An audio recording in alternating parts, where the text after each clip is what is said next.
What is up, guys?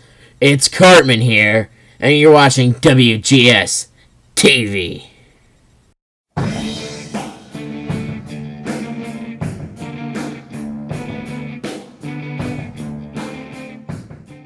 Welcome to another installment of WGS-TV right here on YouTube.com/WrestleGamer and ZFXTV. I'm Billy Bujo. Got a couple guys to introduce you to. First off, he is the host of Hardcore Wrestling Radio, which is now exclusively on Spreaker. It is the Illuminous one, the shining star, Rick Starr. Rick, how you shining? I'm doing all right, Billy. How you doing? Thanks for having me. I'm doing just fine, guys and gals. Also want to make a note that tonight's commentary will also be featured on HWR on Spreaker.com. Be sure you guys check that out. We'll have a link to it as soon as it goes up. And also, our old friend James is here. James, how you doing tonight? I'm doing fine. I'm watching Raw review. Oh, yes, exactly. We're going to talk about Monday Night Raw for the week of April 29th, 2013. Now, we opened up with a very highly unusual match. Now it was Zeb Coulter, Ricardo Rodriguez, and Big E Langston, which in a sense is a manager, a ring announcer, and a big black guy with boobs. Now the reason we had this matchup, guys and gals, is to determine who gets to pick the stipulation for the Triple Threat World Heavyweight Championship match at Extreme Rules, as it pertains to Ziggler, Swagger, and Del Rio. Now, all parties were present at ringside at that time, and I will say this, I tweeted twitter.com/TheWrestleGamer during the night, and I do stand by what I said on Twitter, that the referee is the luckiest bastard on the planet who got to, all I'm going to say about that. But the finish of the match came, Langston, Ziggler, it was a run-in. First off, it was Del Rio going after Langston, and then it was, I think it was Swagger coming in, and then Ziggler tried to get in some 2 cents, and they all got knocked out of the ring, including Swagger and Langston. They got knocked out of the ring, leaving Zeb Coulter and Ricardo Rodriguez. Now, Zeb Coulter, having seen that Langston had taken out Ricardo, was going to try to get the easy win. When, as the referee's hand was coming down for the 3 count, AJ grabs it, and his arms kind of, copped the feel.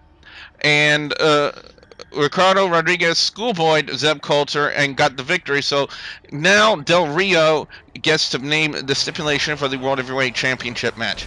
I gotta go 4 out of 5 on this one. It had a very unusual start to it, but they really did make it work. It really did serve a purpose, and I really did find that the crowd was into it.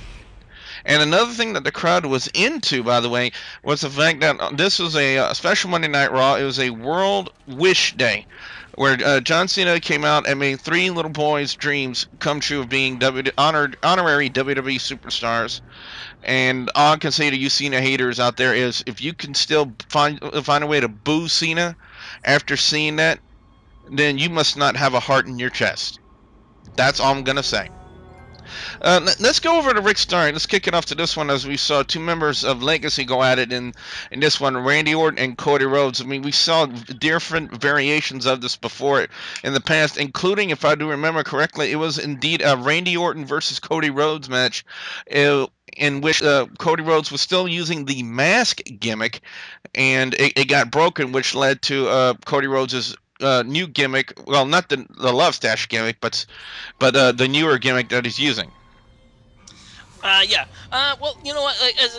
As you just mentioned, how he has the mustache gimmick. I had said that on my Facebook page that Randy Orton is still having issues with Mark Henry and the Big Show, which I think that's starting to fade out. I'm not sure.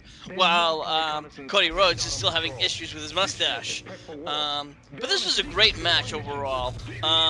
For a second, it looked like that Cody Rhodes might have actually gotten over on Randy Orton, because he did hit his finisher. But he got the pin, 1-2, but Randy Orton kicked out. And then I'm like, all right, you knew right then when that usually happens, who's going to win out. It's usually, that's when Randy Orton's going to win. Cody went up to the top rope, and before I knew right when he comes off the top rope, Orton catches him with the RKO, 1, 2, 3.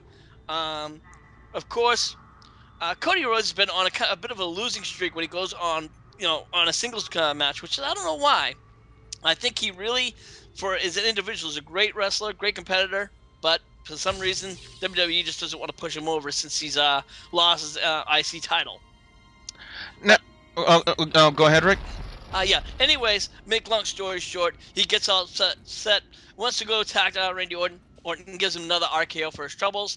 Great match. I have to give it a 3.5 stars out of 5. Yeah, I gotta love the attempt at a twist by WWE for to have Cody Rhodes counter the RKO into the crossroads. That indeed would have been that was a nice change of pace. It was like some fans didn't see. So, but I really gotta agree with you on that score. James, up next we had Naomi, who I believe is really an underrated talent in the WWE. And I don't say that about many WWE divas in the WWE these days, but she took on Nikki Bella, and one thing I did notice, they did try Twin Magic in this match, but apparently now I think the referee has caught on to the differences between Nikki and Brie Bella. Wouldn't you say?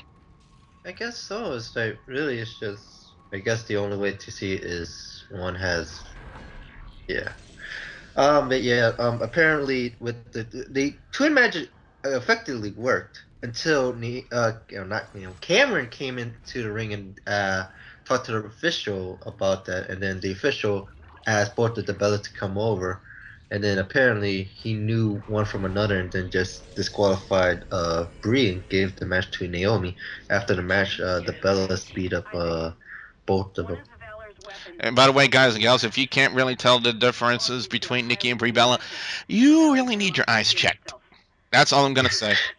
Next up, go ahead. Just look in between the titties. Oh God. I wasn't trying to be that subtle, Rick. Anyway. Hey, you know what? That's what I'm here for. Yes, exactly. Next up, we had the Shield came out. They cut a promo about what they did to the Undertaker on Friday Night SmackDown. So saying that the Undertaker for years was the form of justice in the WWE, that everybody bows down to the Undertaker. Well, the Shield didn't bow down to the Undertaker, and then attempted to call out, I believe, John Cena and Ryback right then and there, when they get interrupted by 3MB. Now, 3MB, when you compare 3MB to the Shield, 3MB are the jobbers. And I really don't want to say that about Drew McIntyre, because I got a lot of respect for him.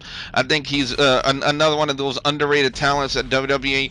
They did give him a push and decided to pull him back, and I thought he was doing great. He's running with the Chosen One gimmick, and now they stuck him with this shitty 3MB gimmick that is just really, to me, just an insult. And because they could do so much more with Drew McIntyre, but they're just going to stick him with Heath Slater and Jinder Mahal, and we kind of knew that they were the ones that were going to take the brunt of the beating from the Shield. During this brunt of the beating, Team Hell No comes out, and the Shield takes off, and Team Hell No ends up beating up 3MB. I guess that proves, I said on Twitter that everybody hates 3MB, even though they're only 97 megabytes away from a gig. Courtesy of Jerry the King Lawler. 3.5 out of 5 on the promo. I thought it was very good. But we're gonna go up to next to what I really considered to be one of the best matches of the night, Rick, and that was the World Heavyweight Champion Ziggler versus Kofi Kingston. Take into the fact the amount of times that these two have worked together before, they've feuded together before. It was safe to say at this point in time that both Ziggler and Kingston had the crowd eating out of the palm of their hand. Oh, absolutely. This match went on for about a good 10 minutes. The crowd was into it. We were into it. It was just, these guys, you didn't know which way this match was going to go. It wasn't. It was champion for champion, which I wish to God I would love to see a title versus title match. It's not going to happen on Raw, but somewhere down the line, I really would like to see that happen, just for the sake of seeing that kind of a match. But it really was a great match. Awesome. And you know what? I'm sorry, Dolph Ziggler, one of the best drop kickers, in Raw, on the roster to this day. And it just came down where they his at the point. Sorry. It came down to where, you know, God, it came down to where AJ Lee and Biggie Langston tried to get involved, and that didn't happen. It gave him just enough of a window where Ziggler got the win with the zigzag. Still excellent. I had to give a 4 out of 5 star match. Also, got to make mention of the fact that Biggie Langston once again assaulted Kofi Kingston, gave him not one but two of the big endings. I think it was safe to say backstage, Kalen and AJ Lee were back there, and I bet we're going to see sometime soon of the matchup between these two for the Divas Championship. And if WWE really wants to play to the power couple angle, then they really need to put the Divas Championship on AJ Lee. Not only because of that, but I think AJ Lee actually deserves it. I'm not saying anything bad about Caitlyn, but I think AJ Lee has a smidge more talent inside the ring than Caitlyn. But we also seen possibly the start of a new angle. Apparently, Caitlyn receives a package, and it's one of those spiked hats. Apparently, she's into the whole metal spike things. And apparently now she's got a secret admirer following her around. So who's gonna? Anyway, let's go up to the next match, James. We had Jack Swagger taking on a very different looking Zack Ryder. Even though he still tried to pull off some of his usual shtick, it's safe to say that if Ashley was here right now, we would be sounding the jobber alert. Jobber alert! Jobber alert! Obviously, it's just like when Zack Ryder came out, he kind of reminded Zeb Coulter on how he lost the first match for that stipulation, and just basically it's more just Jack Swagger beating up on Zack Ryder and him winning with the Patriot Lock, and basically Zeb attacked Ryder with a punch right after the match. Like the Divas match, I forgot to give a rating for the Divas match, but like that match, I'm giving this a 2 out of 5 because it's just really not for me to care of. Can somebody please explain to me why in the world we had a tug of war competition on a Monday Night Raw? Very simple, because Raw is going for 3 hours and they're just trying to burn up time. Hey, Billy, it's the same reason why we had a hugging contest between Daniel Bryan and Kane that won Raw a couple of months back. When during their anger management graduation? That was the time they were in anger management. Yeah. They're having a hugging contest? Hey, remember when let's talk about it after the review. Okay. Well, let's go off to apparently Mark Henry wants to he set out to prove something, that he wanted some challengers for a tug of war contest. He wanted to prove he was the strongest man. So his first challenger was Tensai, aka Sweet Tea. Apparently he's now relevant because he's teaming with Brodus Clay, but he's still basically mid-card at best. And of course Tensai goes down in the tug of war contest, and so does Brodus Clay. And then Sheamus comes out, who apparently now he is actively involved in a storyline with Mark Henry. Says, how about me, fella? And during the tug of war, Sheamus lets go of the ropes. And when Mark Henry rebounds back, he gets a bro kick for his favor. So very interesting to see where they take Sheamus and Mark Henry. If they're looking to take this to Extreme Rules, I wonder what kind of a stipulation they would put towards a match like this. I'm going to give it a 3.5 out of 5. I thought it was somewhat entertaining, but for the fact of the matter is, I really didn't see a point to having a tug of war contest on a Monday Night Raw. But Rick, another one of your favorite matches was coming up. Alberto Del Rio taking on Antonio Cesaro. When we first looked at it, especially when I looked at it on the WWE app, they had him coming down in a beret, wearing glasses, and doing that stupid yodeling thing. And my instant reaction was this was going to be like a 3 to 4 minute match where Cesaro was just going to get absolutely bombed by Del Rio. But that didn't happen, did it? No, it didn't. This was actually another great match. Unfortunately, we have to say, we've all agreed that Antonio Cesaro was one of the shocking, developing characters that we all come to like and come to respect. When he first came on, none of us liked him, and then we've come to like him, and especially when he won the U.S. title. And then all of a sudden, for some reason, this sale just went right out of the wind, went out of his sails. And you know, this match, it looked like he was coming right back, but you know, we knew pretty much who was going to win this match. It was no, you know, mistake. And of course, what happens? Alberto Del Rio wins with a cross arm breaker. Um, why we don't know, but of course, after. Well, yes, we had the announcement of the stipulation for the matchup, the triple threat match between Del Rio, Swagger, and Ziggler. And to me, James, it kind of made sense for Del Rio to make it a ladder match, considering the connection between Del Rio, Swagger, and Ziggler is Money in the Bank. Exactly. I mean, all three of them has won Money in the Bank. All three of them cashed in and won uh a world title. Well, Del Rio won the WWE title after cashing Money in the Bank, but that's kind of a little different. But anyway, Yeah. all three of them had won the title cashing in Money in the Bank, and that's where most of their hype was, is that ladder match, that Money in the Bank ladder match. Yeah, we're going to discuss this more on a future video as we preview the ladder match between Del Rio, Swagger, and Ziggler. Next up, okay, James, we've had a tug of war. Now we're having a dance-off? This one, you got me on this one too. But anyway, this was Fandango versus the Great Khali in a dance-off.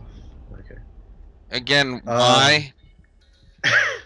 You got me. So basically, Khali does his dance with Natalia, and then Fandango did his dance with Summer Rae. But then the crowd cheered more for Khali. Well, it was very close, but it was more on Khali's side. And then Khali won, but after the contest, Fandango attacked his legs from behind and then did his signature, his two finishers on him. Actually, he did the only two moves he does for wrestling. The rest he just does punching kicks. Summer Rae is hot. That's all I got to say about that. Even in the winter. Yeah. Inside joke on that one. Let's set up the main event match. Now, we were originally billed to have John Cena and Ryback taking on the Shield in a 2-on-3 handicap match. Then we get a promo, backstage with Ryback and Vicky Guerrero. Ryback complaining of the fact that he's tired of John Cena leaving him alone against the Shield, and tonight he wasn't going to let him do it again, so he was walking out of the match. Vicky tried to make the match, Ryback and Team Hell No versus the Shield, and Ryback said no. Ryback rules. No. And then next up, we see a promo, a segment from the WWE app of Ryback leaving. So it looks like, and then Team Hell No, apparently Kane enraged after what the Shield did to The Undertaker on Friday Night SmackDown, demanded the match. Daniel Bryan also wanted to be in the match, and at first it looked like we were gonna have a 2-on-3 handicap match, and for some reason John Cena just getting the boot right out the window out of this match. All things considered, the injury that was reported over the past weekend on WWE.com. Now, Brad Maddox has the unenviable task of going to John Cena and saying that, you're injured, we're not letting you be in this match. Cena said, if you don't let me in this basically said, if you don't let me in this match, I'm going to kick your ass. And that's when Brad Maddox did the wise thing and decided to back up. Also, props to John Cena for the Braden Strong, I think it was Braden Strong he said, or Braden Walker. Braden Walker is what he said. Braden Walker is what he said. Props for him for that, Braden Walker. And of course, you got to also mention the wonderful DVD, the 3-disc set, the best 15 minutes of Braden Walker right here on YouTube. So next up, so now we have John Cena and Team Hell No taking on the Shield.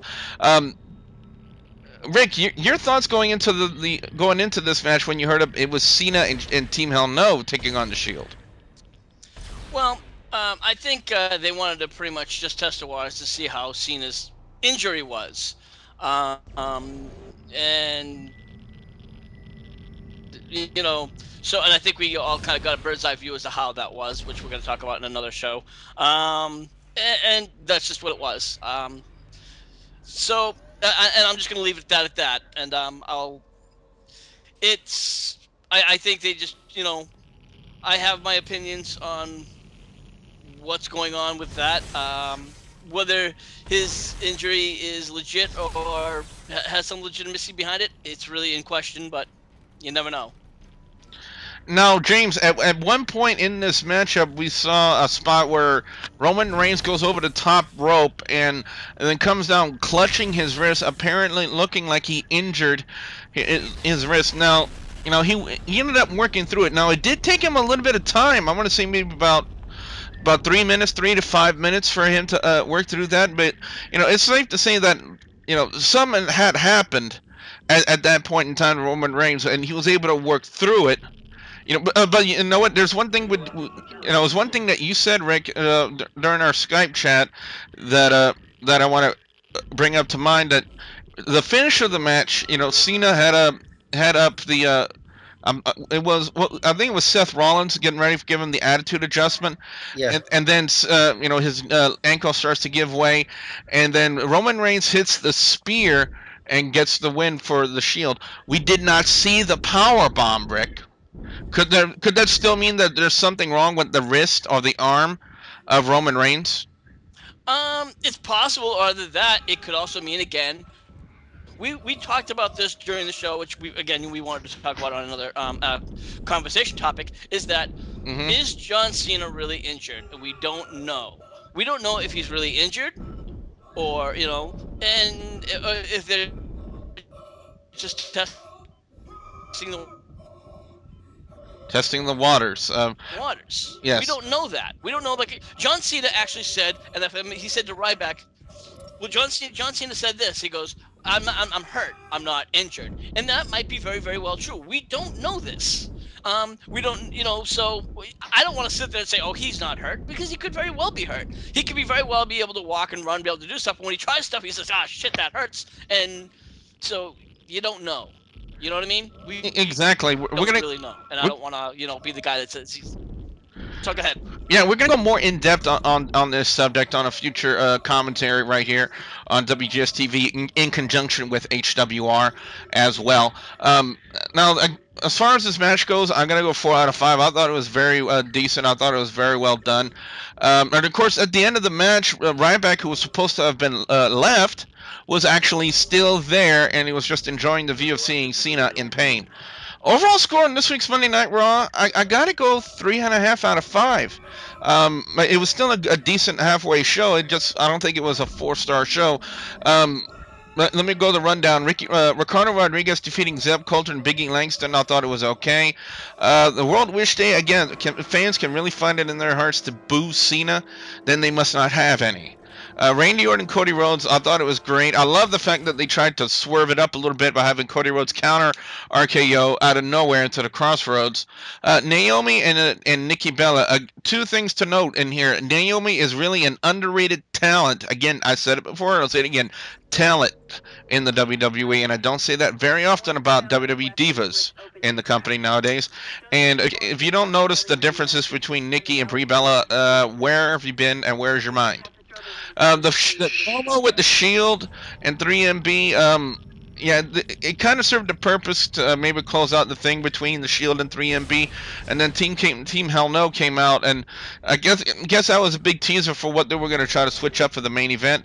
Dolph Ziggler and Kofi Kingston, to quote Ziggler, stole the show. Jack Swagger defeating Zack Ryder was kind of obvious. Swagger doesn't spike the hair anymore, so I think maybe Long Island IZ, the gimmick, might be dying. Mark Henry and I don't know even why I want to mention this. The tug of war on a wrestling show, but defeated Tensai and Brodus Clay, and then of course they brought Sheamus out, and of course they had to put over Sheamus being the toughest one for Mark Henry to handle, and then of course we saw what happened with Sheamus giving him the bro kick. Del Rio and Antonio Cesaro was a lot better than I thought it was going to be at first. Especially with Cesaro making his kooky entrance doing the yodeling on the WWE app. The dance-off between Great Khali and Fandango, I think the only really high point for me was seeing Summer Rae. And of course the main event with the Shield defeating John Cena and Team Hell No, I thought it was very interesting. And of course, like I said, on a future video, we're going to be talking a little bit about John Cena's injury and maybe questioning the legitimacy of this injury. So overall score for me, I got to go 3.5 out of 5. Let's go over to Rick Starr. Rick, your overall score and thoughts. Well, I have to say it's a lot better than last week's Raw, which absolutely for me sucked. I will definitely give it a solid 3. Can't give it anything more than that. I'd have to say, with the exception of the main event, which was a great show, a great match. I have to say the Ziggler Kofi Kingston match. The Ziggler Kofi Kingston match is probably, yes, the Ziggler Kofi Kingston match, best match of the night, hands down. I like the Randy Orton and Cody Rhodes match. Definitely was a great match. A lot of other great promos. I liked the fact that the Alberto Del Rio decided to make it a ladder match. I like where that's gonna go. It makes sense. So yeah, I absolutely three-star match, 3-star show. Let's go over to James. James, your overall score and thoughts on Monday Night Raw. I think I'm agree with Rick over there. It's like I give it a 3. Different reasons, because why we had a dance off and why we had tug of war. I don't know. I really enjoyed the Ziggler Kofi match. Second would be, I give Alberto Del Rio and Antonio Cesaro credit for that match. Orton Cody Rhodes is also up there in the main event. Those are my top 4 matches of the night. There's some stuff where it's questioning other stuff, but basically it was decent. But I can't say it was the best. So what we want to know now from you guys out there, excuse me, may I make a comment? Go ahead. I have to interject, Billy. One thing that they were supposed to advertise on Raw and they did not do was a Triple H Brock Lesnar. Did they not supposed to have some interaction tonight? They did. They just did a video promo for it. I thought they were supposed to have some interaction. I apologize, Billy. Go ahead. No. Yeah. Brock Lesnar and Triple H was not advertised to be there. They just only did the video. It was just a package. Just a build-up. Yeah, package. My mistake. Sorry, Billy. All right, that's cool. What we want to know now from you guys out there, the viewers and subscribers, your thoughts on Monday Night Raw this week. Be sure you put your comments in the comment section below. Don't forget to like and favorite this video. Rick, where can fans check you out for Hardcore Wrestling Radio? Well, as always, we have the Hardcore Wrestling Radio Facebook page. That's over at facebook.com/Hardcore Wrestling Radio. And, of course, we have our new Spreaker page, which is www.spreaker.com/HWR Media. We also like fans to check out gamingforthenation.com, where WGS-TV is also being featured right there on that website as well. And also, don't forget to please subscribe to youtube.com/WrestleGamer and youtube.com/ZFXTV Network. So, with that being said, for the Illuminous one, the Shining Star, Rick Starr, and our old friend James, I'm Double B, Billy Boudreaux, saying thank you very much for watching. Stone Concerts. Stone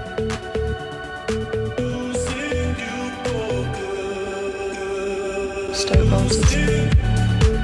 Stone Concerts. Stone Concerts. Spiritual speaking. Stone Concerts. Stone Concerts. I'm Haley Ringrose.